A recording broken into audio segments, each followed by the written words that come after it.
Donc, je vous propose de parler de la gestion des émotions. Mais avant de commencer, il me semble important de détailler qu'est-ce qu'une émotion. Et puis également de voir les 4 émotions de base. Qu'est-ce qu'une émotion? Une émotion, elle est détectée par notre cerveau en premier en quelques millisecondes. Mais nous en prenons conscience une demi-seconde plus tard. Une émotion met notre corps en mouvement avec des réactions physiologiques instantanées comme un réflexe. Et cela peut provoquer également des sensations agréables ou désagréables. L'émotion fait suite à un stimulus de notre environnement qui va être capté par nos 5 sens. Et tout cela se fait en quelques secondes. Vous avez dû remarquer que chaque émotion a une expression faciale bien précise et elle fait partie de la communication non verbale. Nous retrouvons les mêmes expressions dans tous les pays du monde, à tous les âges, et c'est la même pour les deux sexes. Les émotions sont en nous depuis toujours. Dès notre naissance, nous exprimons des émotions. C'est une réaction innée, inconsciente dans un premier temps, comme un réflexe, et elle nous donne des informations en fonction de l'émotion. Chaque émotion nous appartient, elle est propre à chaque individu, car face à une même situation, toutes les personnes d'un même groupe n'auront pas exactement le même ressenti ni la même réaction. Cela va dépendre de notre histoire de vie, des besoins du moment, de notre éducation et de notre culture. Par exemple, au Japon, la tristesse et la colère sont intériorisées et sur les pourtours de la Méditerranée, elles sont largement exprimées. Donc, chaque émotion nous donne des informations à travers notre corps. Il y a 4 émotions de base qui sont la colère, la tristesse, la peur et la joie. Nous allons détailler chacune de ces émotions. La peur. Lorsque notre cerveau perçoit une menace, il déclenche une série de réactions pour nous permettre de nous enfuir. Nous allons étudier donc notre organisme, comment il s'active.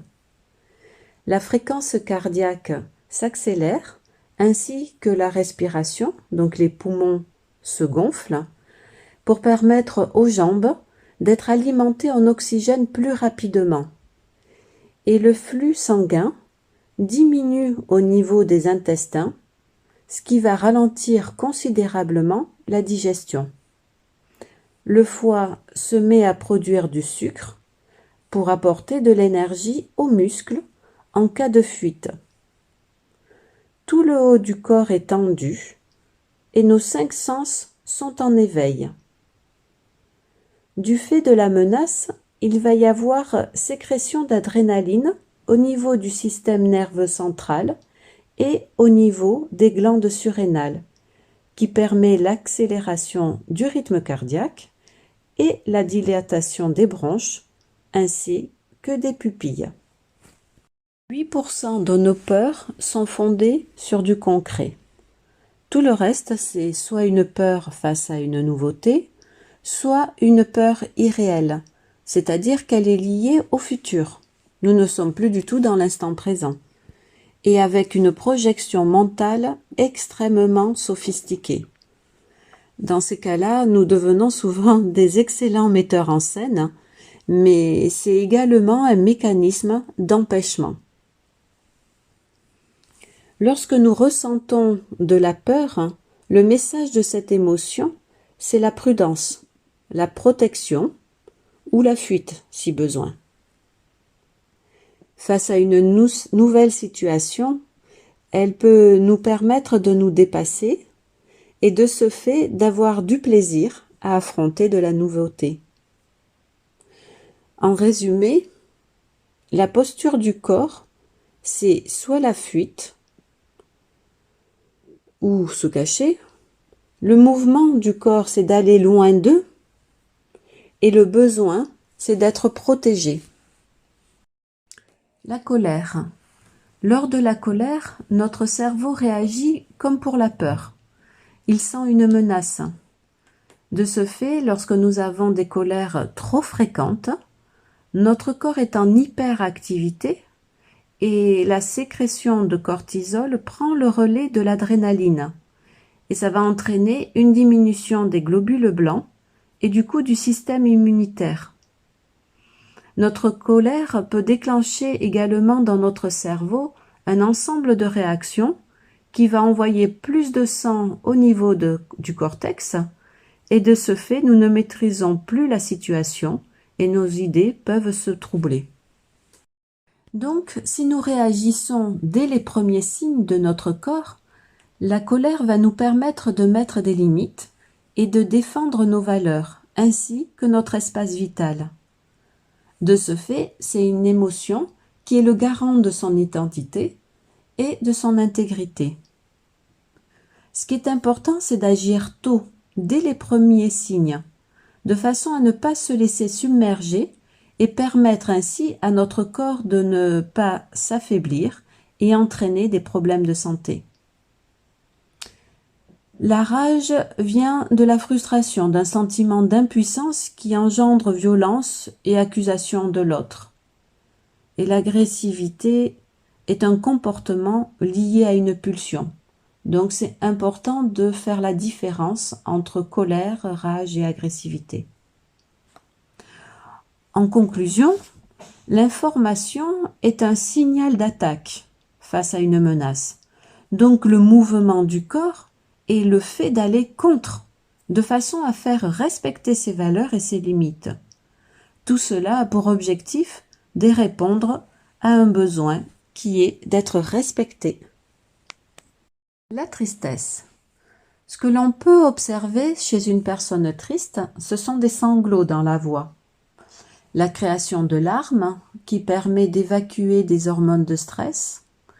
Et après avoir pleuré, nous sécrétons de l'endorphine, ce qui nous amène de la détente. Nous pouvons également voir des contractions au niveau du menton. Les larmes permettent d'attirer le regard de l'autre, de façon à être réconfortés, et cela nous libère de nos tensions. La tristesse est une émotion qui nous informe d'un changement, d'un deuil, d'une situation ou d'une personne. Lorsqu'on est triste, on se souvient, on pense, on réfléchit, on trie nos souvenirs, et de ce fait notre cerveau fonctionne beaucoup plus. Et même on peut dire que à peu près 70 régions cérébrales distinctes s'activent. Cela peut expliquer le besoin de manger des choses sucrées quand on est triste. C'est ce sucre qui va permettre d'apporter du glucose à notre cerveau. En résumé, lors de la tristesse, nous avons un mouvement de repli, de retrait, car nous nous replions sur soi dans nos pensées, alors que notre besoin, c'est d'être consolé. La joie. Lorsque nous ressentons de la joie, nous avons tous les muscles du visage et des abdominaux qui se contractent lorsque nous rigolons, entraînant ainsi un relâchement des muscles de la nuque et des jambes. Les contractions abdominales vont stimuler la digestion. Le cœur va battre plus vite et de ce fait, le sang circule mieux et les poumons s'activent en permettant ainsi une production de globules blancs qui stimulent le système immunitaire. Lorsque nous ressentons de la joie, nous avons besoin de la partager et cela nous permet de mieux nous intégrer à un groupe. Du fait de la sécrétion des globules blancs, la joie a un rôle important dans la guérison et les défenses immunitaires. C'est pour cela que nous avons au pavillon des enfants à l'hôpital l'intervention de clowns. Notre cerveau libère de la dopamine et de l'endorphine, c'est pour cela que nous nommons l'hormone du plaisir. sa sécrétion va produire des effets euphorisants et relaxants. Lorsque nous sommes en joie, tous nos sens sont en éveil. Et de ce fait, nous apprenons beaucoup plus facilement quand nous sommes dans le plaisir. En conclusion, quand nous sommes dans la joie, nous sommes dans l'ouverture avec une envie d'aller vers les autres pour répondre à notre besoin qui est de partager. Comme nous venons de le voir, une émotion ne nous arrive pas par hasard. C'est bien une réaction corporelle face à une situation. Et cela dépend à la fois de nos besoins et de notre histoire de vie.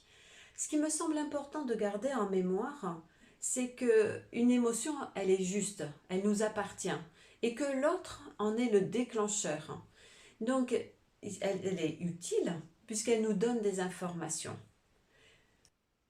De ce fait, gérer une émotion ne veut pas dire combattre, contrôler ou enfouir. Si nous faisons cela trop souvent, cela peut nuire à notre santé du fait de la production de certaines hormones et neurotransmetteurs qui, à la longue, vont entraîner des maladies, des dépressions ou comportements agressifs.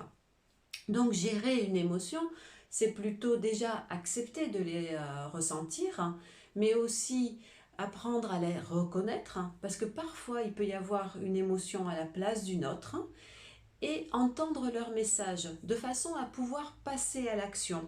Et cette action, ça va être aussi en fonction de nos besoins, mais aussi de notre environnement.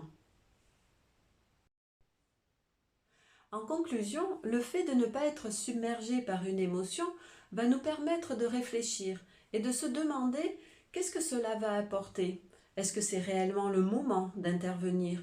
Et quel est mon objectif que je veux atteindre?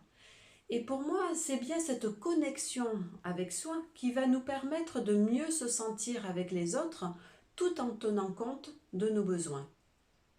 Voilà ce que j'avais envie de partager avec vous. Je vous remercie de m'avoir écouté et je vous dis au revoir.